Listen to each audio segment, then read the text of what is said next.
there's a lot more that I can do in close proximity to control a firearm. And Yes. by the way, more people survive gunshot wounds than they survive edge weapon attacks. If they'd only known to get to a 2-on-1, they may have had a chance to survive.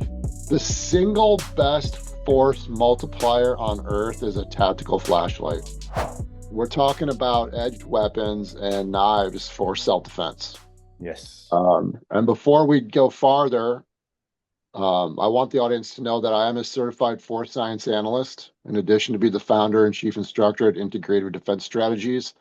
So I literally consult lawyers on use of force cases.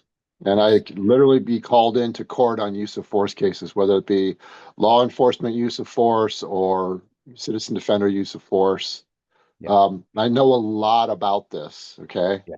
And I Yeah. won't be able to roll it all out here, but I have some, I have some thoughts that, and Kevin has some thoughts too, that we think is really important that we share on this topic. Yeah, it's always a touchy one. I mean, in the comment section, everybody thinks that they know what they would do, but legally speaking is a whole nother thing. And then, as Todd and I do best, facts matter, not your feelings. Okay, and it's not to shut you guys down, but it's more just like, how are you choosing to prioritize your training, right? And That that's for both sides, because this is a polarizing conversation. That's for both sides of this conversation. very so, very much so. And I also want to say that each one of these talking points is a several hour long podcast. Yeah, Agreed. each one. So as usual, we can only touch on them, right? Unfortunately. Yeah. But I think there'll be enough here to give people things to chew on, thoughts to chew on, Yeah. so that they can come to their own conclusions. Nice. Awesome, man. Sweet. I have no agenda. I have no agenda. That's the goal. So here's my first. I have a lot of these broken down as questions because I think that's a really good way to do it, be as Socratic as possible. Yep. And we want to ask ourselves questions when we come to conclusions, pros and cons of different things, right? Yeah. And so when it comes to defending yourself with an edged weapon, I have these written down in front of me if my eyes go down. My first question is, what kinds of violent crimes do you think an edged weapon would be most advantageous? Mm. What kinds of violent? Violent crimes do you think an edged weapon would be most advantageous? So I just want to let the audience sort of chew on that. When Yeah. people approach me and they say, "Hey, uh, um, edged weapons, well, what are your thoughts on those for self-defense?" And here's kind of how I do it. I'll start by asking them some questions. Okay. Um, let's break this down a little bit, okay? Yeah. Yeah. Yeah. I'm going to have to bounce around a little bit with what I have written down, but we've talked about in the past on other shows, Kevin, that 80% of assaults are simple assaults or simple battery. And we have Yes. to remember the use of force continuum, which means you can only legally use the same level of force that's coming against you without going beyond that level of force. Yes. Um, and that means the simple assault means that you're simply going to have some simple battery, like you can be banged and bruised and scraped, but nothing beyond that. If someone's grabbing you, that's a simple assault. Someone's punching you, slapping you, they're scratching you. That's a simple assault. Yeah. Eight out of 10 assaults are simple assaults. And by the way, I did check this out in Canada with law enforcement, and they said Oh, that yeah. these statistics line up with Canada as well. Because I know Awesome. you guys can't carry a firearm there, so No. Yeah. I Can't wanted to carry check that anything, out. I really. wanted to check that out. Yeah. And then 20% of assaults are aggravated assaults. And an aggravated assault is when you're reasonably in immediate fear of substantial bodily harm, great bodily harm, or death, Okay. meaning that a bodily member or organ, you're reasonable to assume that a bodily member or organ will either take a long time to heal or will never heal, or Mm. it will require substantial medical intervention, or there's a high probability of death. That's an aggravated assault. And that's only about 20% of all assaults. And so, just to clarify, that would be like getting your arm broken in an arm bar.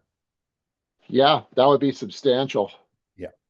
because you could articulate that it would take a while for that joint to recover, and it may never recover. Yeah, You could reasonably assume that. yeah, Or if you have prolonged loss of consciousness, you're reasonably afraid that you're going to go unconscious. They were smashing your head on the concrete, or they had a lethal weapon. So let's talk about that, right? yeah, The yeah. most common types of aggravated assault are blunt force trauma. Hmm. Hammers are most common. Yeah, Baseball bats, yeah. pipes, etc., sticks, heavy sticks are the most common. After that, it's edged weapon attacks, where they're attacking you with an edged weapon.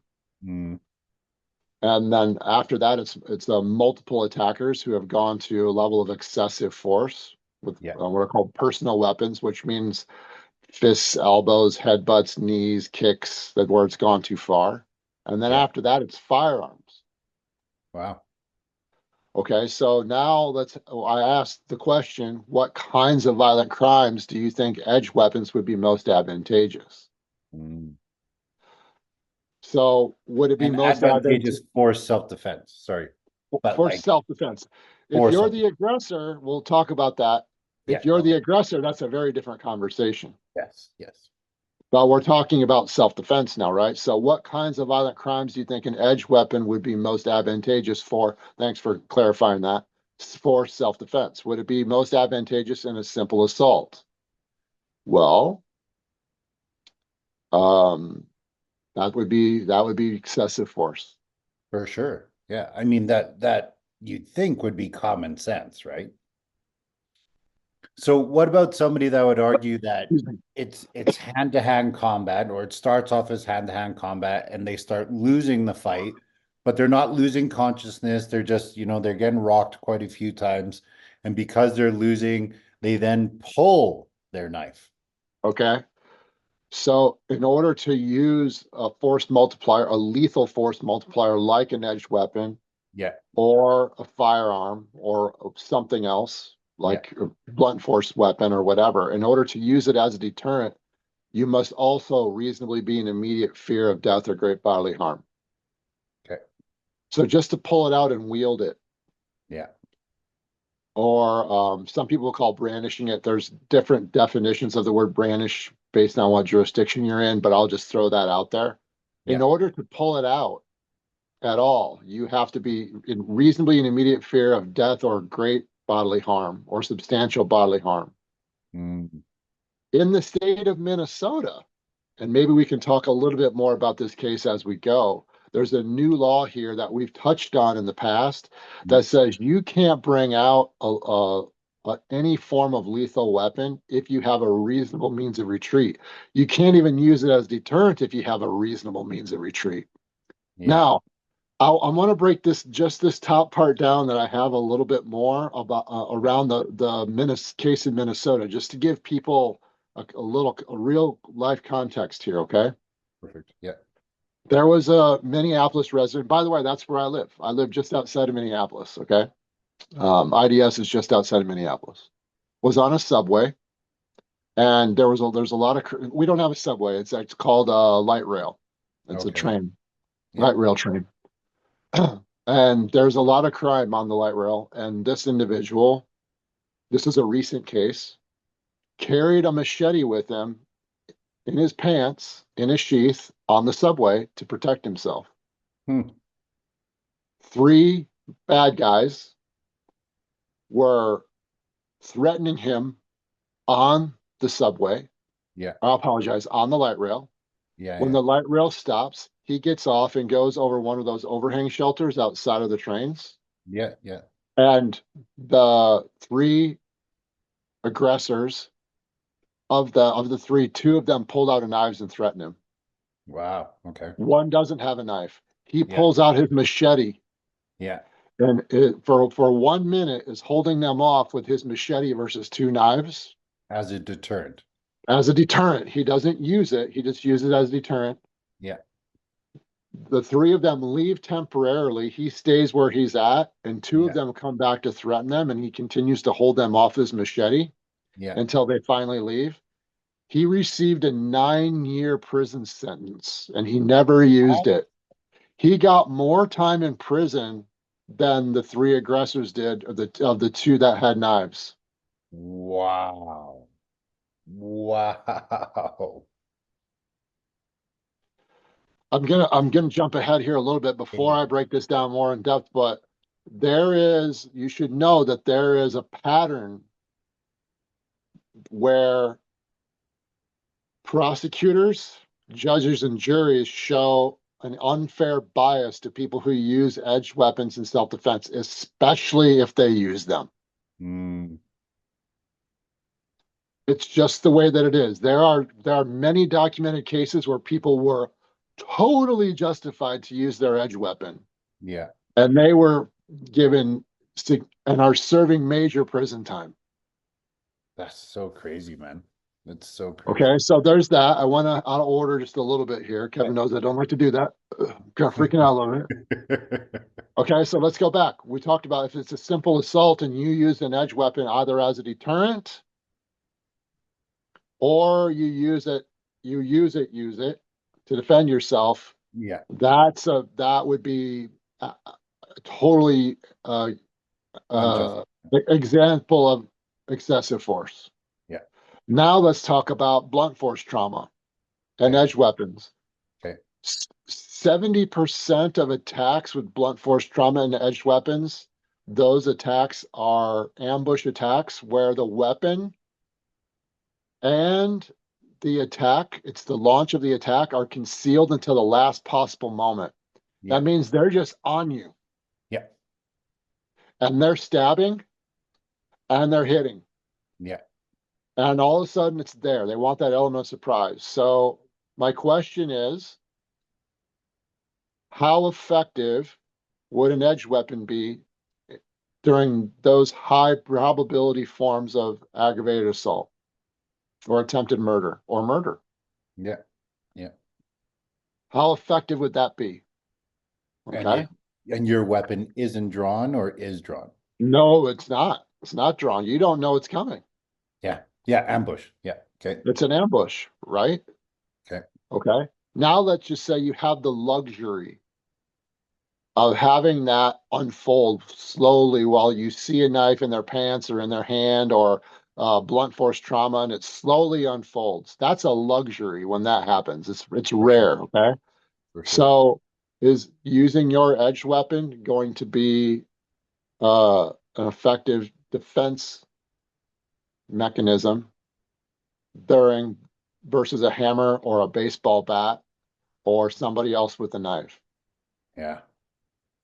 Now, if we go a little bit farther down, it's multiple attackers. Now, I've heard people argue, well, versus multiple attackers, that an edged weapon would be, more probable way to defend yourself. And I said, okay. And by the way, does just because it can work doesn't mean it will. Yeah. I want the audience to hear me here. Yeah. The exception is not the rule. Yes. Yes. And I will talk about some other pros for this too, right? But I just want you to think about this. If those multiple attackers realize that you have an edged weapon, how do you know that they don't also have edged weapons or Yes. force multipliers? Yes. Statistically, they have two. Yeah. I could see that for sure. Okay, so now whether you just, even if you're just using it as deterrent, now you've escalated. Yes.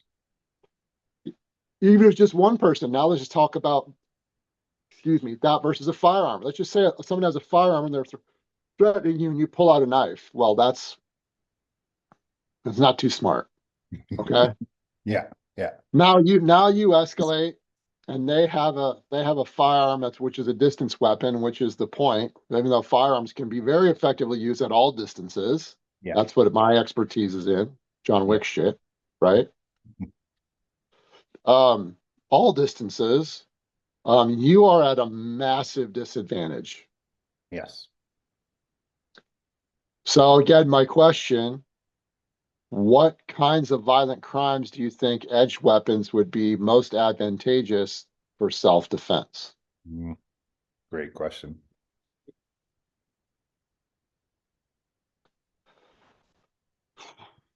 Well, this is where it becomes hard, right? Because I'm going through all of my Filipino martial arts training. So for those of you guys who don't know, FMA or Filipino martial arts training or is predominantly focused with stick and knife. With that being said, stick is typically translated to machete or a short sword as well. Typically, no two-handed weapon techniques. Um, been training now since 2009 in those systems, have three different black belt equivalents in them. Um, Todd right now is talking about a lot of things that certain Filipino martial arts instructors completely bypass. And are they giving you a false pretense so that they can teach you what they want to teach you so that you can look cool with a knife? Because my students, I know for sure, I'm like, okay, guys, get out some knives. They're like, yeah, awesome. This is so fun. And it is fun. And it's a really great form of training in martial arts. But from a self-defense point of view, do you know when you're legally allowed to actually pull it out? Or should you even pull it out? Or here's another one that I've been working on lately. Should you even carry it? Okay, so yeah, and then the margin for error, right? The margin for error, no matter how well skilled you are, Yeah, knife versus knife, man. I mean, I know, like, first of all, I want the audience to know at home, like, I love knives. Like, they're like a great knife. Like, I carry an Emerson Defender, right? yeah, There's several more points here, by the way. I carry an Emerson Defender, like, and I have other really nice knives. Like, I will spend money on a nice blade, for sure. Yeah, right? And I want also everyone else to know, like, we'll get into using it as a backup weapon as well, especially if you carry a firearm. We'll get into that, right? yeah, Um, that I spent many years training in that context, yeah. many used with the use of an edged weapon. And also my mentor, who's one of the most renowned martial artists who have ever lived, has the highest rankings in Filipino martial arts that you can get. I'm directly as a direct disciple of Guru Dana Santo. Yeah, And I'm not going to use his name right now, but he, we have had these conversations and nauseum. And I he bet. agrees with everything I've said, I'll Yeah, say here, and he and more and yeah, more, right? yeah, And there's much that I've learned from him about this for when sure. we have objective conversations on the pros and cons of Yeah, it. yes. And he still teaches it to this day, even Yeah. though I want the audience to know I've never formally trained outside of a seminar, right? A seminar, which I didn't really want to do, but whatever. There's a reason for that. It's not a knock on FMA, but there's Yeah. a reason why I did it because I was a part of a group and they asked me to be there. Um, I I've been on 5 different podcasts that are FMA podcasts where they've intentionally had me on just to talk about this because I do come at it from a force science point of view. Yes.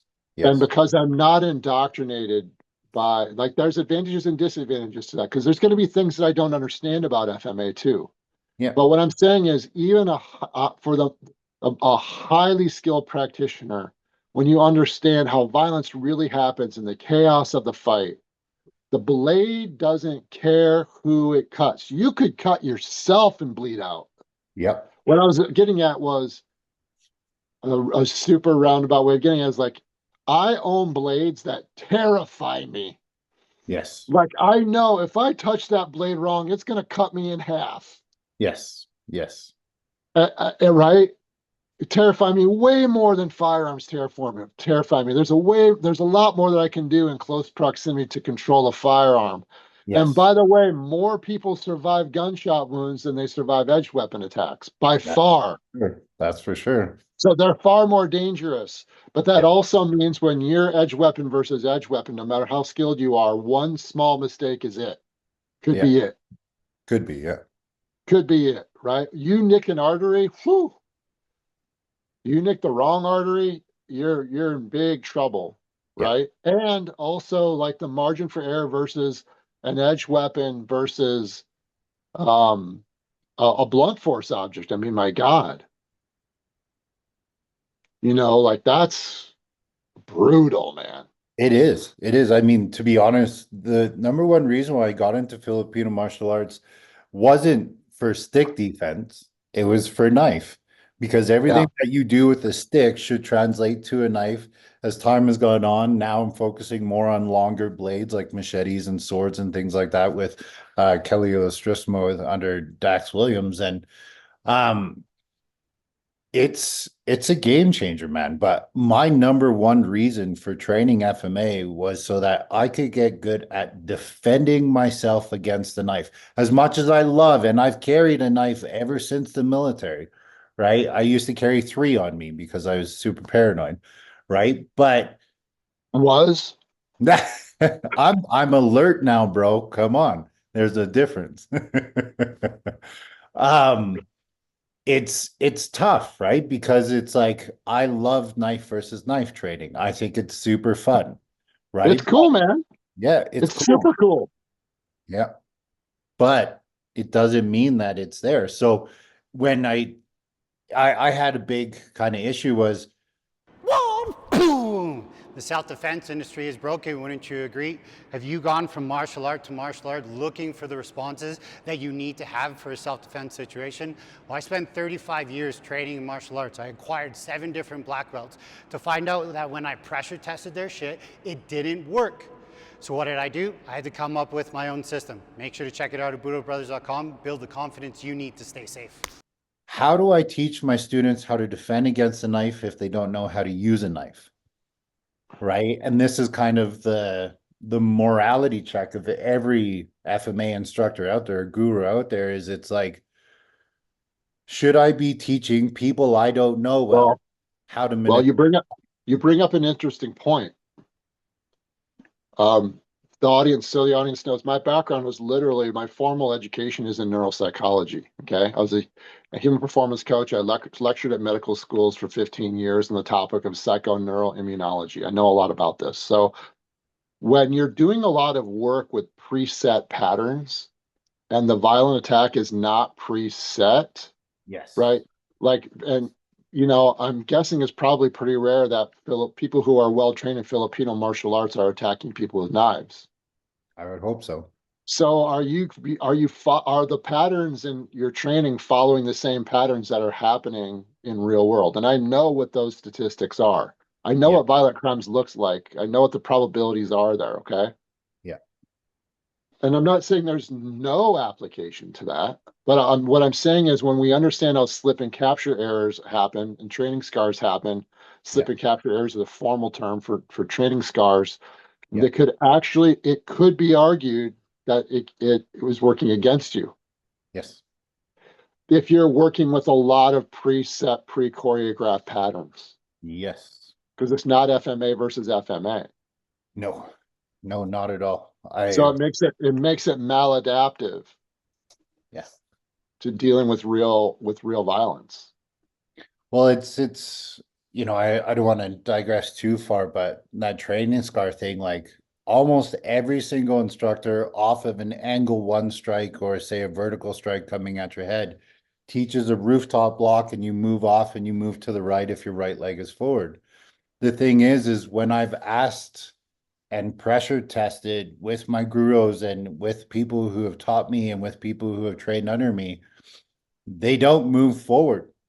Do you know how hard it is to move forward? So all of these pre-choreographed drills, they're like, well, I made it work in sparring. I'm like, sure, I agree. Let's take off your helmet. Let's take off your gloves. And I'm going to swing a stick at your head as hard as I can. What are you going to do? And every single one of them moved back. They didn't move Yeah, in. They moved back first. And I was like, what is your training doing for you? Right. And it's completely changed my curriculum. And this was only a year ago that I yeah, started implementing this because it was like, no, something's wrong here. Something doesn't feel right.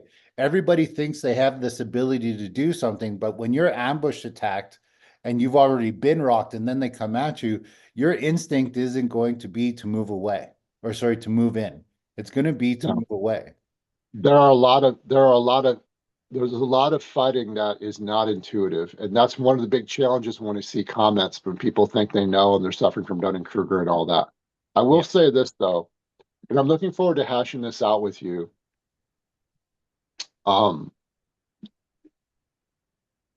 At IDS, we have trained it in as a reflex to instantaneously judge and manage distance of the attack. So if they're within the eye of the storm, they go in. If Yep. they're outside the eye of the storm, or if they're in that awkward in-between zone, they'll go out typically. Yeah, But that can be a trained reflex that happens. for sure. And we've and I don't mean to sound defensive at all, but we have tested it at nauseum. Yeah. If it's not super well ingrained, the natural reflex won't be to do that. You're absolutely correct. Well, and that's what I mean, right? Is that's a training scar, right? And what Yeah. I see is, especially in Filipino martial arts, is everybody teaches like a sombrada drill, for example, right? And the sombrada drill typically is moving in off the rooftop block, which is great in theory, but pressure test your shit, guys, and understand that you don't know when it's coming. And sometimes feed like a horizontal low line versus something coming through here, and your students will respond differently. But the thing is you have to have an intention to hurt them. You have to take off your safety equipment. You have to actually go at it. And if it's a I, padded stick, they don't do it. I have a video out. Kevin knows I like to show myself on social media training ugly because when it Yeah.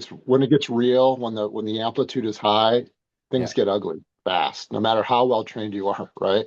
Yeah. I have a video out where I did a breakdown of a blunt force defense with my training partner at different speeds and intensities, Yeah. right? And when it got up to full speed and full intensity, man, it's ugly. But It and you is. have to have and you at that point you have to have feeling at a high level of competence and mastery where you have real feel and flow for the fight, because it's probably not going to go the way you think. There's going to be bouncing off, and it's going to be a super high amplitude scramble, and that's what I'm saying. And now you have an edge weapon, and Yeah. so do they. Or it's Yeah. just it's so chaotic and it's so unpredictable. Yeah. What happens? Yeah. That what we're talking about is the mitigation of risk and the mitigation of probability to have the highest probability of survival and what I call survival coming out on top, right? But there's no guarantees. And that's the question I want to ask. Like when we're talking about using an edge weapon in self-defense, is the juice worth the squeeze if you think that's your default? Yeah. And I'll let the audience answer that for themselves. Yeah. Okay. Next thing I want to talk about here is it's been well documented that about a third of violent attacks end up on the ground. Yeah. 60% of which the attacker or the victim is taken down against their will, and 40% of which the victim falls down and trips inadvertently. Yeah. And now you're both on the ground and you both have force multipliers. Remember when I said that this was from my mentor, and we've tested this ad nauseum. The blade doesn't care who it cuts. Yeah. So oftentimes the person with the blade ends up cutting themselves with their own blade, or the defender can use that blade in their hand against them. Yeah. And now you're on the ground with a hard surface and probably multiple attackers, 56% of the time, multiple attackers, right? 56. 56% of the time, more than one attacker, right? Yeah. And they have statistically have more than one force multiplier. Yeah. Okay, so how much time? Like Kevin and I both spend a lot of time on the ground with force multipliers, but it doesn't mean I want to do it. At all. And how much time are you spending on the ground doing this? Yeah. And then even if you do, like my mentor, I'm not going to mention his name again, like he would never want to be on the ground, period. He is a 6th-degree black belt in Brazilian Jiu-Jitsu.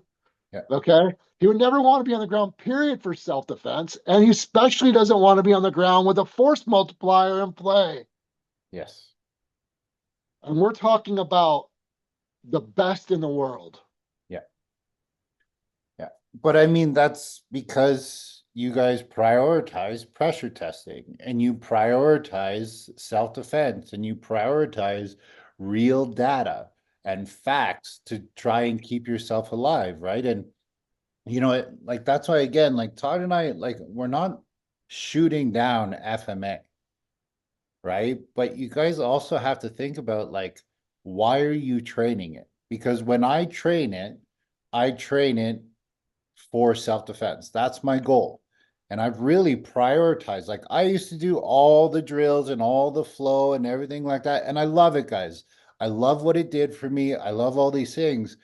But especially since meeting Todd, and the journey started before I met Todd, but when you start getting the facts and you start getting the data and you start realizing the training scars that you're actually creating within your own curriculum, like remember, I have 4 different curriculums I go to, right? But what I did was of those 4 FMA curriculums, I've now prioritized them into very simplistic movements to make sure that I'm safe. But that's what I prioritize because it's self-defense. You just have to make sure that you're not, I don't even know how to say this, so pissing off everybody, Todd, right? What is your training doing for you? That's just really, really think about that and think about it objectively without a bias or anything. And just saying, like, if your priority is self-defense, are you training the right things? Or do you have training scars that can possibly get you killed one day? Yeah, and even if you're not training with it in a training environment that where the patterns are preset, Yeah. even if you're training within a way that is randomized, Yeah. the margin for error is so slim. Look, I'm not saying that there isn't a time and a place to use an edge weapon. Yes. It's not what I'm saying. I'm Yeah. not here to say that somebody who isn't highly trained in the right circumstances that an edge weapon would not be advantageous. Yes. I'm talking about the lion's share of probabilistic attacks overwhelmingly. And Yeah. the even among people who are well trained with edge weapons, Yeah. or right, sticks is more forgiving. There's a larger margin for error stick versus stick, even though I Yeah. wouldn't recommend. Now there's other things, right? Yeah. But I'm not saying what I'm asking is it really the best option? And even if Yeah. you live in even if you live in a country where a firearm isn't permissible, Yeah. right? Is it the best force multiplier option, or is it a romantic ideal? Because I know, I'll tell you, right? I'll just say it. The single best force multiplier on earth is a tactical flashlight. Yeah. You can take it everywhere. Yeah. It's super versatile. You can use it as a deterrent. There's so many ways. I'm not going to go down that rabbit hole, but I mean, Yeah. you want to talk about just highly effective in almost all cases. Yeah. In most cases, right? Yeah. And even when it's not, like at least you still have your hands. Like that's another thing. Like when you have an edge weapon in your hand, you're not using both hands to defend yourself. You're essentially using one. Yeah. And knowing how to use both of these and your whole body and knowing how to move and how to defend, like man. And then maybe then you get to a position of control and then go to your force multiplier as an edge weapon. But to think that edge weapon versus edge weapon or edge weapon versus blunt force or edge weapon versus firearm or edge weapon versus multiple attackers and the legal side of it, like I think that the the there are pros, but I think that the cons far outweigh the pros. But Yeah. come to your own conclusion. It's been, I mean, a journey, man. So just so the audience understands, like I'm going through this kind of existential crisis, you can say, because I've carried a blade, call it a utility tool, FYI, because I use it to work on my cars, to open Amazon Oh, packages. I totally carry utility blades. For sure, I right? carry an So Emerson Defender. exactly, right? So I have them on me, but the Okay. one thing and the discussions I've been having with my students lately are like, okay, guys, like I carry it on me, that's great, but imagine I carried a pen on me, or imagine I carried a flashlight, right? I choose a pen over a flashlight because a pen fits in my pants easier, to be honest, right? Because it got some doit pants. No. Um, so you like that? So the thing is, though, is in Canada, you can carry a lot on you, but the second you use it for self-defense, you're screwed legally. Well, that's what I'm trying to say. So let's now that brings up a whole nother topic. Yeah, Um, another subtopic. yeah, sometimes. In the United States, here's an example. In Minnesota, where I am, there are very few municipalities or jurisdictions where it's legal to carry a fixed blade of any length. Yeah, yeah, Like that, most of them. yeah, You can't carry a 1-inch push dag. yeah, And then in most of them, you can only carry a folder that's no longer than 4 inches long. yes, yeah. So That's pretty standard. Canadian law. Not exclusively, but that's pretty standard. Okay. Yeah, yeah, So one, we can't even have a fixed blade. Two, I know that most people don't train to draw their fixed blades, yeah, and they do. Usually, they're not training to draw it under duress. yeah, That's a whole nother thing, right? yeah, And also like the employment of a folder during situations like that, like is so difficult to do, no matter how well trained you are, because it's so sensory fine motor yeah, that now you're trying to get it out and you're putting yourself at more of a disadvantage for so many reasons. yeah, And you're giving your attacker justification. They can articulate. We were in a scuffle and I saw him reaching for a blade, yeah, yeah, right? So now we've got even more working against us. yeah, Right. And I know there's a lot of places where you can carry fixed blades. And I know a lot of people who just carry fixed blades, even if it's not legal to carry them. I'm not yeah, here to tell you how to live your life. I'm just yeah. stating what the facts are and what the logic is. Well, and that's what I was like. We literally had this discussion last week, and it was okay. So we're hand-to-hand combat. They're getting the better of you. You're on your back now. You're on the ground. They're smashing your face. You're trying to use your skills, everything like that. And the dude's just pissed at you, and he just wants to smash your face in, and he doesn't want to kill you. He's not even like really hurting you. He's just teaching you a lesson because he's bigger than you or whatever. And you go and reach for that blade. Now you go and you reach for the blade. This guy is now like, holy shit, this dude's like gonna kill me. So now Yes. he has an option to defend himself because Yes. you've gone to lethal You, force to you just murder muddied the you. water. You've just muddied the waters. Not to mention the fight IQ, right? Yes. Like as someone who trains a lot with force multipliers on in extreme close quarters, Yeah. entangle with other people. Yeah. There are times when you're legally justified, and there are times when you have a really great opportunity or when you have opportunity, but the timing of the opportunity isn't right.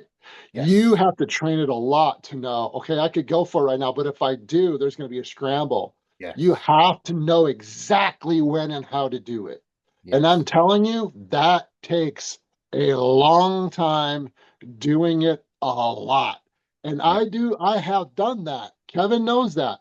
And Mhm. I still make that mistake Yep. because it's so difficult to know exactly when. Now, then there's the talking point of you could use your edge weapon as an impact weapon, or you could use it as like if it's folded up, you could use the handle as an impact weapon, or Yeah. you could use it for pressure, right? Yeah. Yeah. But you still have a lethal weapon in your hand, so you're still escalating. Yeah. Yes, I could use the as a blunt force weapon, and yes, that could be effective. Just in my hand, Yeah. just to make my hand heavier. Yeah. Okay. And yes, you could do that. And maybe it's a life or death situation. And so you're just like, fuck it, go for it. Let the chips Yeah. fall where they may. Yeah. But you still escalated. And that means that they could get out their force multipliers and probably would, Yeah. or if they hadn't already. Yeah. Right. And does that mean that a prosecutor, a judge, and a jury is going to understand this the way that you do? To them, when the word knife is in their head, and a prosecutor will spin it to say they were using a knife, even if they weren't using the edge portion of the knife, Yeah. right? So again, this just gets really messy. Yeah. And when it comes, like, when the more as to quote my mentor, and I haven't said his name tonight, so I'm not going to. Yeah. And we've found this as to be an axiom, a universal guideline for us. Yeah. The more dangerous things are, the more simple things need to be. Yes. Beautiful. Love it. Love it. Right. And now, so the whole point of what Kevin and I do is we take chaos and we organize it. Yes. We make the chaos of violence organized and simplistic to maximize effectiveness. Like, that is the point. Yeah. Okay. Now, a couple more points. There are people who are watching this who are in a military context. Yeah. There are people watching this who are in a law enforcement context where their blades are issued piece of gear. Yes. Where their blade is positioned is an SOP, Yeah. right? And I'm never going to argue against that. And I know that there are cases where the edged weapon has saved lives in those contexts. For Don't sure. get me wrong. Sure. There Yeah. are also many cases where their edged weapon has been used against them. Yes. Because Do you know now what you that have, percentage is? Sorry. That's I, fine. I don't. I Yeah. don't. I don't know the I heard very. it's an actual myth that it's like less than 5%. I honestly don't know. And if I knew, I would tell you, even if it went Yeah. against what I was saying.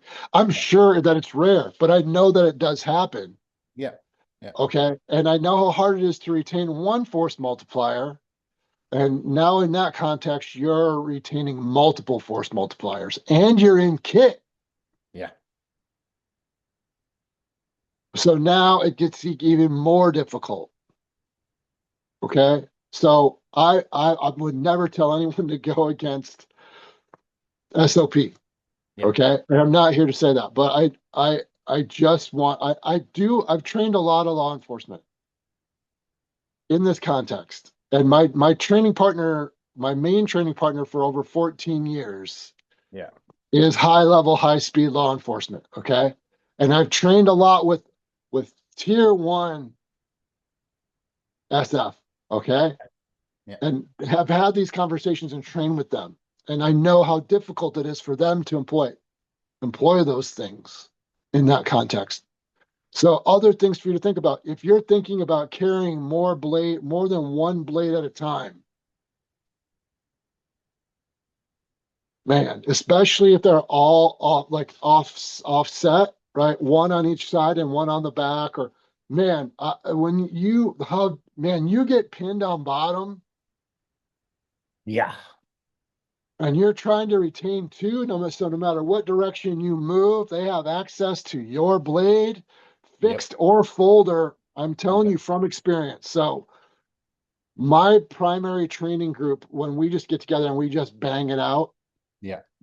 I would say for 7 or 8 years, we would train with an offside support retention blade. Okay. Yeah. And you've switched the same Up a, side? up a call. Okay. Then after a while, we looked at each other because when we would do our after action review, we would go, you know what? When we get entangled and we're on the ground, we're throwing our support side blade off Yep. 75% of the time. Yep. So why are we doing it? Yeah.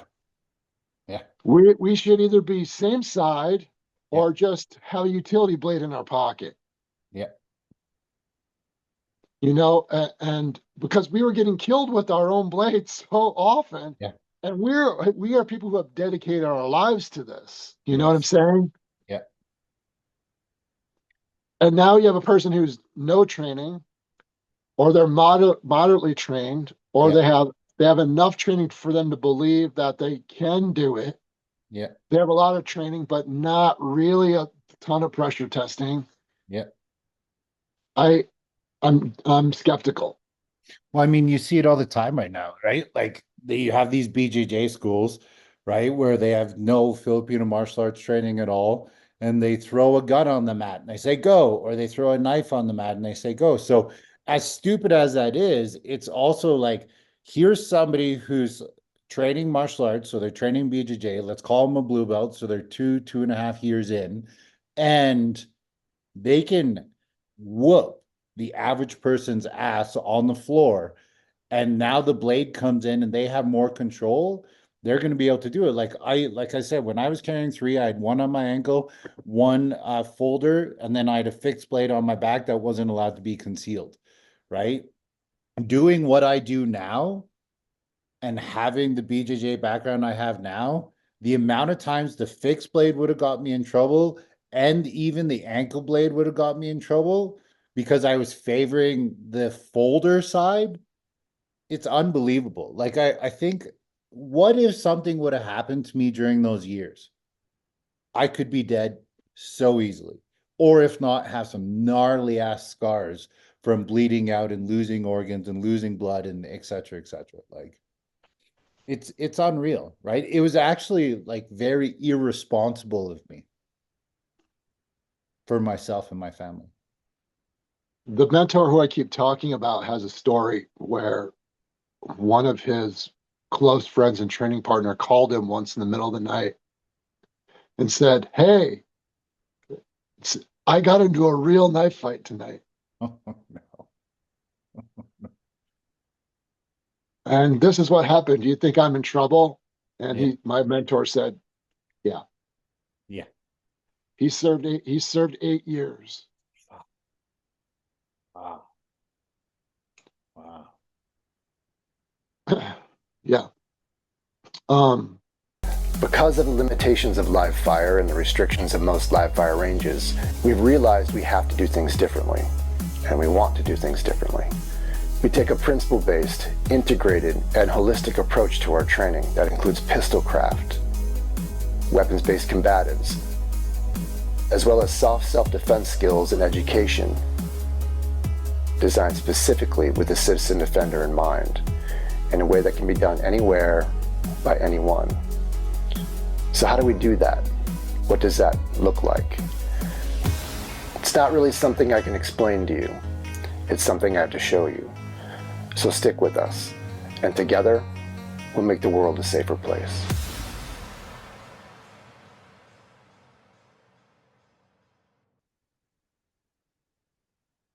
Fight IQ, fight IQ, fight IQ.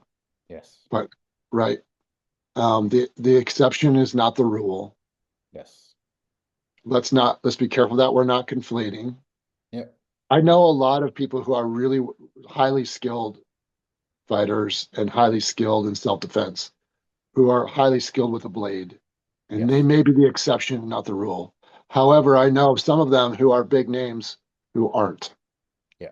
The public believes they are. Yeah. But they aren't. Yeah.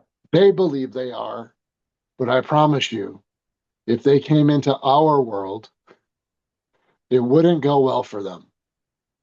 They only show super highly produced stuff, or that makes them look like a god, and they'll cherry pick portions of seminars that they did or training that they did that went well for them. Yeah. And they'll put that out there. Like, Yeah. this is what we can do. And so what happens is it creates an unrealistic expectation of human performance during extreme violence in compressed time. Yes. And I have an issue with that. I also have an issue with that with everything. Yeah. Yeah. I mean, But when we're that's the talking theme about of our podcast. but when we're talking about that with a force multiplier like a knife, Yeah. or a sword, or a stick, Yeah. now the stakes are a lot higher. Yeah. I always say Personal protection is exactly that. It's personal. Yeah. You get to choose and you get to decide. It's your life. Yeah. And I have zero issue with that. I encourage that. Yeah. But I also encourage you to challenge your own beliefs, to challenge your own thesis, like to really challenge it. Like, listen, I'm sure Kevin can would agree with this, right? I had a whole bunch of presuppositions and preconceived notions about how this was supposed to work from previous training that I had. But then when I was going through that training, I'm like, well, I was a bouncer and had experienced a lot of violence. I've been stabbed twice, by the way, for those watching at home. Yeah. We're legit stabbed twice and survived. And I didn't know I was stabbed. Okay. In my hand, both times, one in my left arm, one in my left hand, both times. Yeah. By two different situations, two different occurrences. The people who are watching videos and are going through a lot of training to get indoctrinated and they're suffering from a cognitive illusion. And I had portions of my cognitive illusion burst. Yeah. And then I was like, okay, well, now I just have to throw out whatever preconceived ideas I had. Yeah. And I still to this day, Todd, you need to argue against your own theories and thesis. Yes. Challenge yourself and have other people that you respect challenge it as well. Yeah. But not someone who's in a blind cult. Yeah. Or someone who really needs a lot of narcissistic supply and attention, who's people making a lot of money off of it and trying to make a name for themselves. I mean, look, we just saw, like, just right now, there's a very heated story out there of a very high level, very high profile special forces operator who is getting completely exposed. And I'm Yes. here to tell you, he's not the only one. Yes. Yeah. And that's at the highest levels. You think that the people, the tiers below him aren't doing it? Yeah. Almost all of them. Yeah. And to me, this is life and death. I can't stand by. And if there's people out there who want to disagree, like that's cool. Like, let me hear what you have to say about it. I'm wide open to it. Yeah. As long as you can come with the facts and you're not speaking from blindness.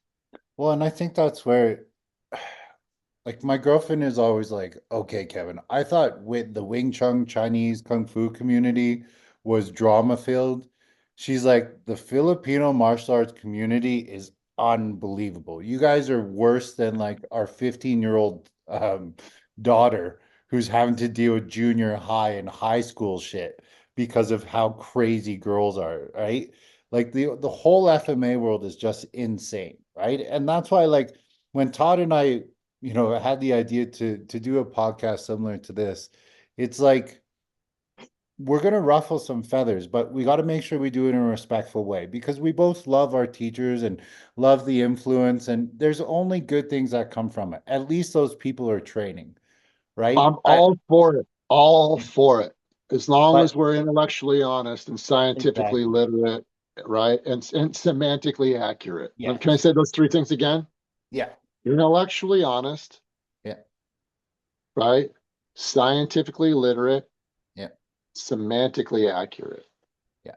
But the thing is most people live through the stories of the past of an instructor or a fighter like Tatang and Lestrissimo. Like they have these legends who were really good fighters and who did have to fight people and all this, but they're living in this world of one person, right? The thing is that one person, as amazing as they were, was the 0.00000000001% of the reality of the situations. And it was probably appropriate for the context of the moment. Yes. If it Yes. was used as a specific form of warfare Yes. in a specific type of environment, right? Those types of things, but context dictates strategy. Yeah. Okay.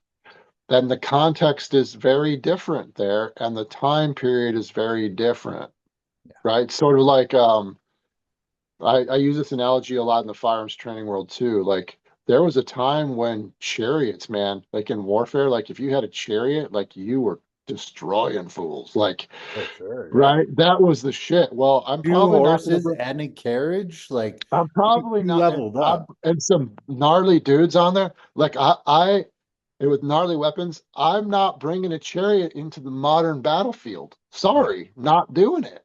yeah, yeah. No matter how cool. I mean, if someone did it, I'd be like that. That's awesome. Yeah, with But like a 50 cal strap to it. but what happens about 3 seconds later won't be awesome. Yeah, yeah. Yeah, it's tough, right? Because there's this point where it's okay, so at the end of again, another night, we always do our debrief and we're just chatting. And one of the ones was, well, one of the students came through and he said, you know what, Kevin, no matter what the situation, I'd rather be tried by 12 than carried by 6. And I was like, enter in comment because everybody says that. Or I'll just pull out my gun and shoot them. Like the two most common comments that I hear all the time. And it's like, if that's what you choose to do, and if you prefer to go to jail than be dead, sure, sure, you can say that. Until you're in jail, then you might not How be about singing this? the same How tune. about have your decision making trained to the point where it's coupled with your motor skills, Yes, where that doesn't have to happen at all? exactly, exactly. But then Okay, that means that they have to step outside of their illusion indoctrination. Yes. and their illusion. You know, um, that's why we created integrated defense strategies, like where multiple disciplines are all interdependent upon each other all at the same time. It's a tapestry Yeah. where everything works off of everything else, and that these decisions that we've been talking about have to happen at this fast Yeah. under extreme stress, right? You are neurologically hijacked. You are having a huge adrenal dump. Things are Yeah. happening faster and at more speed and power than you've ever experienced. It's a mess. Yeah. Reflexes are taking over. Training is taking over. Like it just gets so messy, Yeah. and so I think it's worth at the very least, I hope that anyone who's watching this, like that they go back and watch it again. Yeah. And because there's things that your mind won't let you take in. There are going to be some people who just turned it off because they couldn't stand to hear it. Yeah. For those who are still here, like go back and listen to it again very carefully, rewind spots and hear and consider, because your mind will reject things that it has a bias for. It won't even let you hear it. Yeah. Okay. It won't let you experience it because you're experiencing cognitive dissonance. Okay. And so listen to it again, and then just all I ask is that you listen and consider. And if you decide, hey, I this is what I'm committed to, right on, man. I'm all about it. Like Yeah. you have free will and you get to choose and you get to decide because it's your life. It's not ours. It's not mine. That's a core ethos. But understand what the risks are, because this is all about risk mitigation. Yeah. Yeah. Well, and I think that's where is there's only a certain amount of people that want to do it, right? So for example, what was it 3 weeks ago? 3 weeks ago, I get an email from the student, possible new student, right? Hey, I have all of this training. Can I come to the advanced class to trial it out and see what it's like? Right. And I was like, no, advanced classes, invite only. Come to the beginner class first. I'll see you in the beginner class. And if you do really well in that class, then yeah, I'll let you come to the advanced class. We'll go from there. He was respectful, he totally understood it. It was great. He had a huge sport Arnis background. So Arnis is a form of Filipino martial arts. And we did, he also came to my FMA self-defense class, right? Or what I'm calling self-defense with weapons class now. And at the end of every class, we do pressure testing. And we pressure test. He's like, at the end, he's like, I've never done that. He's like, I've done this for like 15 years, bro. And like, what the hell was that? Like, that was super intense, right? And I was like, yeah, so you're going to come back and we'll do the hand to hand stuff. And so he comes back 2 weeks later, does the hand to hand stuff, and he's just gassed and he's sweating profusely and everything there. And I was like, so you're going to join the program? He's like, I don't know. He's like, I gotta talk to the wife, and when you get that answer, it's like, okay, we'll see, right? But some people just don't want to deal with that. Some people just don't want to either one, face the No, realities, or two, 15 years of training. a lot of almost everybody trains to look good in practice. It's this fake confidence. Yeah, and that's the most dangerous thing. It's the Dunning-Kruger effect, right? Yeah. People at home can look that up. I've said it on this podcast so many times. I'm not saying it anymore. Right. Who knows? I probably will at some point, but For sure. yeah, that's the most dangerous thing. That's what scares me the most for myself, and what scares me the most for my students is it was a false sense of confidence. Yeah. So when it comes Because to, I've learned, yeah, right? I've learned by the, the thousands and tens of thousands of pressure testing exercises and tasks that we've yeah, done and all at all levels, all the way up to large scale 40 yeah, role players kind of stuff. Like, and we do this a lot. yeah, You have to learn to self-organize against dynamic randomized variables. yeah. Well, and I think that's what's important to us. I think and that's where I don't want to knock anybody else, is just don't call it something it isn't. You guys have heard us say it on the podcast so many times. If you say you're teaching self-defense, are you actually teaching self-defense? Are you actually pressure testing, blah, blah, blah? Or are you just training? Because if you're training, that's awesome too. Just don't get them confused. So, I mean, I know there's more talking points. We'll probably have to do a part two, to be honest, but can we go back and answer some of those questions for the audience? I would prefer that they answer those questions for themselves. Okay. Then I, can I I'll ask them. hypothetically? I'll ask the questions again. We can go back and ask the questions Yeah. again. Okay. Um, but I would prefer that they come to their own conclusion. I think they pretty much know kind of Yeah. where I stand on it. Yeah.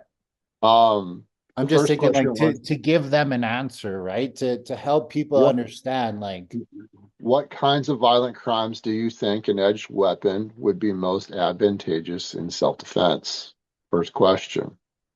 okay, so I wanna chat on it. I will. You don't have to answer. You can stay neutral. You can stay who you gotta be, and I get it. I totally get it. But it's like, how much training do you have? Understand, and if your Filipino martial arts instructor, your self-defense instructor says you won't get cut, run fast and run far from them because they're lying to you, Yeah. right? You are going to get cut. If a blade is presented by yourself or by an attacker or both of you, there is going to be blood, there's going to be a cut for sure, or a stab or something, right? So when is it advantageous? I would say for me, the only time, if, and this is a huge is if I can get my weapon out, is with a shit ton of training that I know how to possibly defend myself. The thing is, as I'm sure you guys know by now, is I'm a big believer on 2-on-1 knife defense. That means that two of my hands are being used to control a weapon. Now, if I put a blade, It's probably the single most important principle when it comes to knife defense. totally agree. Outside of managing your distance, Yes. right? Managing your Yeah. distance is the most important one. Yeah. But the Yeah. moment you get in contact, getting to 2-on-1 control, some variation of effective 2-on-1 control, Yeah. like you haven't heard me say this yet, but you will. Like when we get into level 2.5 for our Yeah. IDS curriculum, Yeah. I'll say it like this: get to the 2-on-1. Yeah. Get to the 2-on-1, get to the 2-on-1, get to the 2-on-1, get to the 2-on-1, get to the 2-on-1, get to the 2-on-1, get to the 2-on-1, get to the 2-on-1, get to Yeah. the 2-on-1, and then after that, get to the 2-on-1. Yeah. if I've watched, so I've studied violence at such nauseum. Yeah. If I did, and so many times I'm like, if they had only known to get to a 2-on-1, they may have had a chance to survive, no matter Yes. how ugly it might have been. Yes. Yes. They can figure it out after that usually. But like that's why, like when I grew Dean Franco on the podcast, right? That's why I flew him out and we created a knife seminar of just 2-on-1, right? 2-on-1 can look a lot of different ways. And when you pressure test it, you're going to realize how ugly it is. You're going to realize how much you fail. You're going to realize how much your knife defense sucks, right? But that's the reality of the knife. So now put a knife in your hand. How the fuck are you supposed to grab when you are already grabbing something else? So that's why bar and catch is kind of nice. But at the same point, guys, it's just imagine that. Just imagine how hard that would be. So you're defending against the knife, but you're also being offensive with the knife. This is Kevin, where it becomes hard. I can't wait to get you in our level 2.5, but we've had people go through our level 2.5 for our IDS Apex curriculum. Yeah. Right. There's my selfish plug. What? But like we have some highly trained people who have gone through that. Yeah. And there are times when we have them with an attacker on top of them against the wall on the ground. Yeah. They have a gun on, their attacker has a knife, and they're like, this is just horrible. Oh, Like I'm just dying left and right. And yeah. by the way, the audience at home, you can watch videos of me online with highly trained people on top of me against the wall, stuffed in a corner. Yeah. Right. To see how difficult this is. Yeah. Okay. And these are highly trained people and very athletic and in shape. You have no idea. Like here's something else. You talked about a level of exertion and that student was gassed out. When someone has a knife, Yeah. it's just a continuous scramble. Yeah. There's no stopping usually. At It's all. just a scramble, scramble, scramble. Yeah. To the point where I did this with a super high level, with the highest level coach in UFC. Yeah. He's coached multiple world champions. Yeah. Okay. And I did this with him, and I did this with some of his athletes. He said, I'm going to start putting this in our training because it's so great for their conditioning. It's so great for them to help develop their sensitivity during scrambles with basic defensive positioning. Yes. But people have no idea how quickly, like, you will hit the red line. Yeah. And your eyes will glaze over, and your heart rate is completely maxed out. Yeah. You can't speak. You have to crawl off the mat in a controlled environment. Yeah. I mean, people have no idea. It's horrible. It's unreal. And I'm so glad that you brought that up because it's like we go hand to hand pressure testing every night in my Gong Fu program, MMA built for the street. And people are gassed. Like if I'm running late teaching technique, I'm like, I always say 5 minutes for pressure testing. I'm like, your average fight is 13-second, guys. You need to have really freaking good cardio, but you're already starting in a compromised position. So you have it even less time. I need you to get up to your feet. And in 2.5 minutes, they're gassed. Like I got guys that are bent over, they're wanting to throw up, they're done. You put a knife in their hand and say if they were able to last 2.5 minutes hand to hand, the knife, guys, is a minute. If that, they are fully exhausted. Like, I mean, like on the floor, breathing. I'm like, come on, get up. You need to build cardio now. Come on. And they're like, I can't. I'm tapping out. I'm like, you're not fucking tapping out. You need to get up and do this right now. Like, we have a test happening on Sunday, and the test is not their skills. I know their skills are going to be good. They can still fail on the skills. It's a 3 warning fail, right? But what I want to see is how much heart they have, right? One of the girls that's testing is 115 pounds.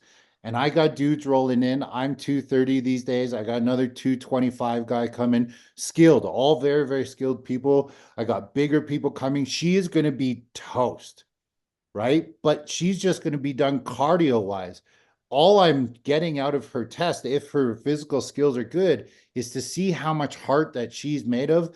But it's also so that she knows how much heart she has within her. That's what a test is for. And also at the higher levels, Yeah. you during the fight, it sounds strange for people who are newer to this, but you learn how to use your energy. Yes. You will learn when and how to be explosive Yes. so that you can sustain that fight as long as possible. Yeah. Because you spaz out, like I've heard it a million times, and this always annoys people when I say this, and especially the way that I say it, but I know you've heard this a million times, like, especially like the Krav Maga world, they really suck at a lot of things. And I have a black belt in Krav Maga, so don't, okay? But give it everything that you got. Fight with all your heart and soul. Dig And deep like and fight. Like, Todd has many affiliate instructors that teach Krav Maga guys. Like he's not calling them I out. say this to them. They Yeah, he they does. they appreciate that I'm honest with them, and then you get to decide. Okay, Mhm. it has this. Okay, but anyway, Anyways, we the digress. point is like, how about this? How about this? Learn how to fight with the right amount of energy at the right time. Have fight IQ. So you're not just burning through your gas tank. You can burn through your gas tank in the first 7 seconds. Yeah. People don't believe that that's true. It's Well, absolutely true. It's absolutely. You can just go, "Doo." yeah. Like it's crazy. ETPPC, right? That's right. Yeah. Once that It- shit burns it- out, and you're lucky to last 7 seconds. I would say it's closer to 3 to 5, but people don't believe that until they experience it. yeah, well, And when they experience it a science that lot, backs then it you up. start I to mean, learn. yeah, Okay, that's why technique is so important. yes. That's why Being fight IQ is calm. so fight Exactly. IQ and core principles are so important because now you can weather the storm, Yeah. right? In the right way. And Yeah. you learn how to operate in that place. Yes. Your heart rate is maxed, Yeah. but you've been in that place for so long. Now you can be a little bit more clear and be Yeah. a little bit more intentional, even though everything's going to fall apart compared to when it's not Yeah. at the red line. You're going to be able to perform better because you've been in. That's why I love that you're doing that much pressure testing. At the very least, they're learning to be in that place, and you are slowly, gradually Yeah. inoculating them to stress. It's called Yeah. systematic desensitization because There you go. just experiencing that alone will scare the shit out of you. It does. It does. It makes a lot of people uncomfortable, right? And when you're uncomfortable, then you need to learn how to find comfort in being uncomfortable, right? It's But like a that lot of first people time that don't. it's like that first time that we experienced real top pressure. Yeah. Yeah. And that first time you experience real top pressure and grappling, you're like, holy shit, Yeah. right? Like you want to tap, right? And some people do, Yeah. right? But then after a while, you get used to that, and Yeah. you're like, okay, my brain, is learned. I'm okay, Yeah. Yeah. and I can work from here. Yeah. It doesn't feel like I can work from here, but I can work from here. Well, and it might be different every day too, right? Like I'm reminded one of my students who, he was doing really well. He was training a whole bunch. He had some injuries, had to take some time off, right? We're going back, we're fighting. I do some like heavy knee on belly pressure. And he's just like, he's tapping. I'm like, why are you tapping? I'm like, you're safe. He's like, Yeah, can't breathe. I can't breathe. I'm like, you yeah, realize you that's can. internal, Yeah, right? you can. Yes, you Right. can. And he's like, no, I can't. I can't. I'm like, don't give up. Come Yes, on, you you got to can. fight through this. You got to fight a little bit more. But for some people, it's for me. So I use the analogy is how full is your cup? If your cup is pretty empty and you live a balanced lifestyle, you can deal with that pressure Yes. and you're going to feel like it's really full, but you're not going to want to It's tap. not. But if You your know, cup is full, there's too much stress, your diet is crap, your family life is shit, you have no balance, you're working too much, you're not doing things, you're dealing with injuries, et cetera, et cetera, et cetera. And somebody goes knee on belly and starts crushing you, yeah, you're going to tap really quick. But can you go 1 second further than you did the here, previous day? Can you here, go here's two a seconds? Like, here's a lesson that um I'm I wish I could say his name now, but my mentor, right? Yeah. There have been times when he has seen during open mats that people aren't managing, and this is a big MMA gym, just so Yeah. people know, Yeah. that they aren't managing their energy well. Mm-hmm. Maybe they're a little too green, a little too inexperienced, and he's Yeah. setting the rounds, Yeah. and he won't tell anybody, and he'll set a 30-minute round. And I remember the first Oh, time when I was newer, the white yeah, belt, yeah, yeah, and newer in MMA. And I remember like a minute and a half into the round, I was completely gassed. And you know how yeah, you want to look up at the clock? yeah. And there was 28 and a half minutes left of the round. Oh, I love it. Okay. And so Love it. then at the end of the 30-minute round, you're spent, right? He goes, all right, let's do another 3 minutes continuous. I'm just going to add 3 minutes on. We're going to keep going. We can't go. He's like, if this place was on fire, you could get up and run out of here. So don't tell me you can't keep going. Yeah. You can. You have more in you. Just your brain doesn't like the pain. Yes. It doesn't want to suffer. Right. And And that's so, the natural thing, right? But that's why like crazy people like you and I and our students who choose to do it every day, we're doing this. But we're doing it because we want to be prepared. We want to be prepared for the worst possible situation. Right. Like and I I tell don't, one of my and I don't students, want to, and I don't want to preach I don't want to preach what I don't practice. yeah, for sure. And I For sure. always want, and I want to do it. I Yeah. sincerely want to be there. But I Yeah. also want people who are listening to this or who are learning from me online or in person, Yeah. or who are my people I'm coaching over a long period of time, Yeah.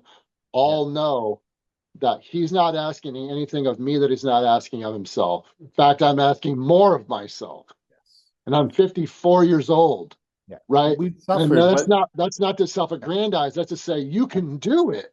yeah, you could do it because we've seen ourselves do it. We've also helped, like I've taught, 10,000 plus students. I know how to bring them to the next level. Even in my kids program, I have parents who are like, I had no idea my kid could go that far when I test them.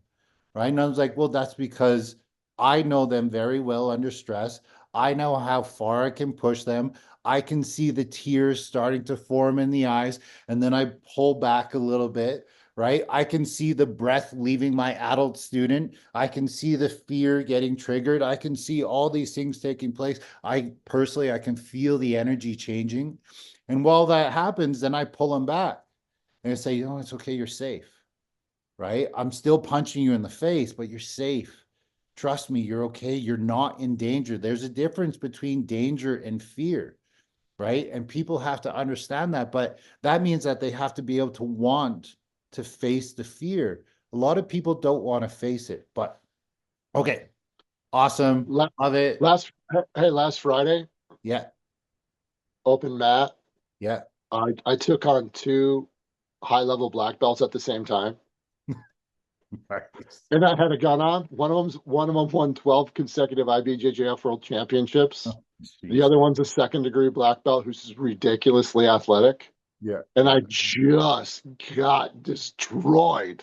of course. And as soon as I was done, I'm like, let's go again, right? And then I would just get murdered. And Yes. then as soon as I was done, I was like, let's go again, right? And it was so much fun. Yeah. It's so much fun when you can just let go of having to be good Yes. and just learn. I learned so much from that, right? And just learn, and everyone there is just laughing at me because I'm getting so destroyed so bad. I'm like, there's so much freedom and so Yes. much rich learning that happens when you give Yes. yourself permission to train ugly. Yes. And as a leader, to be willing to fail in front of your students, in front of your peers. Yes. It was the best, man. I was so grateful that they're even willing to do it. Yeah. And I was talking shit the whole time, I'm right? sure you were. You got to egg them on a little bit because if not, they're going to Totally. be nice because they're like, oh, it's multiple I'm attack. like, that's all you got, Yeah. right?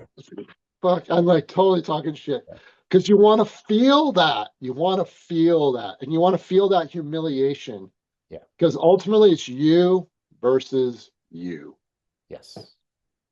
Yeah. And that's why Todd and I train the way we do, guys. It's not because we're crazy. I know I say that all the time because my girlfriend says that I'm crazy and the amount of pain and suffering I go through to do what I do. Um, but I do it so I can be the protector of my family. I do it so 100%. that I can I can actually hopefully make this world a safer place. I'm not saying you have to be like us, but if you're going to call yourself or the stuff that you teach reality-based self-defense, then you got to fail.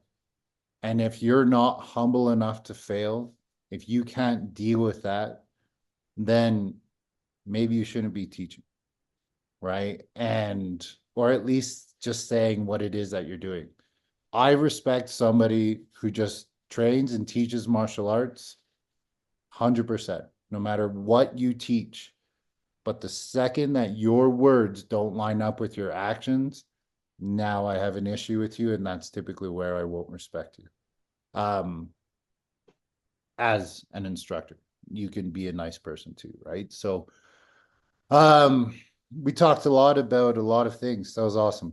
I definitely want to continue this conversation. I just want to try and stick to the format of an hour to an hour 15, hour and a half Yeah. for the Yeah. um I think we did that in a really respectful way, Todd. I think that was great. Did you stop recording? Nope. Are we still live? Yeah, we're still alive. Yeah. Oh shit. Oh shit.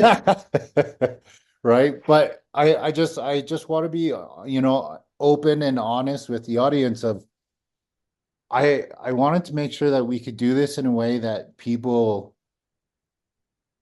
were just planting a seed, guys. That's it. We're just planting a seed. What you choose to do with the seed and how much you choose to water it is up to you. Staying silent when you have something to say is a lie. Yes. And I'm not going to do the world the disservice of not sharing that. Yeah. Because what we've discussed could save lives. Yes. And it's time for a new paradigm. Let me say that again. We are in the transition of a new paradigm in the world of self-defense. Yeah. It's a new renaissance period. Yeah. Of intellectual honesty, right? Yeah. Scientific literacy and semantic accuracy. And so I'm not going to pretend that these thoughts and experiences and education and training that I have over a course of a lifetime, over 40 years, isn't here. Yeah. Yeah. Right. And even at the risk of being disliked, ostracized, or unpopular, I will be unpopular all day long because those that matter don't mind. Yeah. And those that mind don't matter. And the right people will see this and hear it. Even if they disagree, Yeah. they will respectfully consider what we've had to say. Yeah. And that's all we're trying to do. I really Yeah. don't want to piss a whole bunch of people off, but at the same point, if I do, I know it's their shit. And the reason why I know this and like let this be known, I have been through the suffering of understanding I was indoctrinated. Yeah. I've been through the mental anguish and sadness and regret of did I waste 25 years of my life training to do all of these things, to think that I live this life? And so I know where you guys are coming from. I can empathize with it, right? I've just been fortunate enough that at the young age of 40, because I'm not as old as that guy, that I It's true. It's true. right? That I've been actually able to be like, okay, let go of your shit, Kevin, right? Let go of your attachments, let go of Relative all of relative these things. relative preferences are not absolute truths. Yes. Yeah, And there are no absolute answers to contextually dependent questions. This is just critical thinking, guys. it is. It is. And that's why you guys always hear me say, I respect you for what you do. If you're off the couch and you're training and you're having fun and you're in a great environment and you're making friends in a community, love it, That, love it. that's a Good, net good, like, that's a net thank positive. you. It But if, is. but It's if, all but if good. you're a charlatan, if you're a charlatan, Yeah. But never mind. See, I'm smart. I'm not gonna piss and everybody or off. a charlatan and or willfully ignorant. There it is. There it is, right? But just don't sell your soul Yeah. and tell people that they're learning how to actually defend themselves when they're not. Especially when it comes to knife stuff, guys, because even hand to hand is still lethal. Even like you have to be smarter than that. You have to believe in what you're doing. And if you like really think that what you're doing will work, like please just come to my dojo, go to Todd's dojo, go wherever, go to an affiliate and just go see if your shit works. Right? I won't film it, I won't embarrass you, I won't do anything, and just test your shit out. And if it works, awesome. If it doesn't work, I might. awesome. I might. But seriously though, like here's the thing. Like if you are a person who is boldly proclaiming that your bullshit is not bullshit, Yeah. or if you are boldly proclaiming something, then I get to be bold too. Yeah. Right? If you're presenting yourself on social media in a certain way and you're making outlandish assertions, Yeah. then I might just roll some video. Yeah. And I might just have to, because now all these people are believing that you can do things you can't do. And Yeah. that means that they believe that they can do things that just are not realistic. Yeah. Yeah. And And so that's I okay. might just And have that's to, I would not do anything that I don't do for myself. I roll video about for myself all the time. yeah, Live. I do live goes. I have my phone out. Haven't seen it in a all the time. fucking snake pit, and I go live for Yeah. everyone to watch. Yeah. Or I have unedited videos that are just me going, right? With live goes. Yeah. So that those of us who know, let's just put it that way. Well, and that's it. But like, I won't film you guys. I won't do anything. I promise you. I won't do anything. I won't use any footage. I won't do it. If it just helps plant a seed and then you change how you teach or you change what you call it, that's all I'm asking for, right? And I'm not a cocky, arrogant mofo, guys. I'm just telling you, like, I wish somebody would have done it to me earlier because I would have been there faster and I wouldn't have carried weapons the way I did, or I wouldn't have possibly put myself in life or danger or my family in life or danger. Like, just imagine this. This is one that really got me. Imagine I'm in a hand-to-hand fight, they get the better of me, or I slip and fall, or there's multiple attacker I don't see, I get rocked in the back of the head, and they see me fumbling in my pocket to grab my knife, right? And all of a sudden it comes out, and they grab it from me, and they kill me on the spot. And because my family is witnesses to that, they go and murder my family. That's on me. That's not on the criminal. That's on me. Right? Those kinds of scenarios, those situations, guys, are the things that you should think about. That's what I do on my rest days. That's what I do when I can't sleep at night. I'm running myself through these possible situations. I say, am I training for this properly?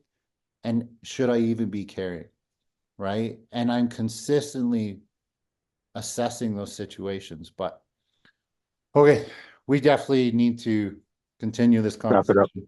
I think this is great. So, thank you as always. Where do these lovely people find you, brother? Oh man, all over integrative defense strategies on all over social media. Check us out, follow us there. We're always putting out tons of educational and training content, videos, etc., etc., etc.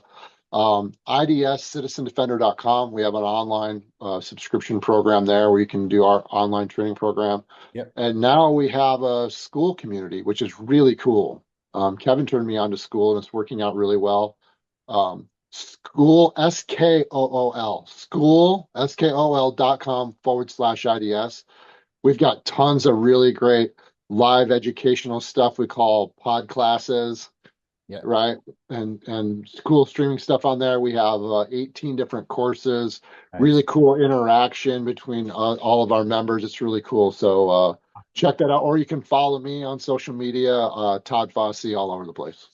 Awesome. Sounds good. If you guys don't know where to find me by now, Self Defense with Kevin Goat or at Self Defense Goat. Make sure to check out Shopify store. I guess I should call it my store, Self Defense Goat store, selfdefensegoat.ca. We got tactical pens, we got sweet swag, we got everything. Anything you guys can do to support, that would be much appreciated. We're going to keep on doing this podcast. If you are interested in knife defense, Guru Dean Franco and I did do a knife defense seminar that's filmed. Check it out on my website, calgarygongfu.com, and you can start training at home if you are serious about real knife defense. And that will cover some of the things that we talked about today about that 2-on-1 defense. So other than that, Todd, always a pleasure, brother. Stay safe out there, Thanks, Tim. everybody.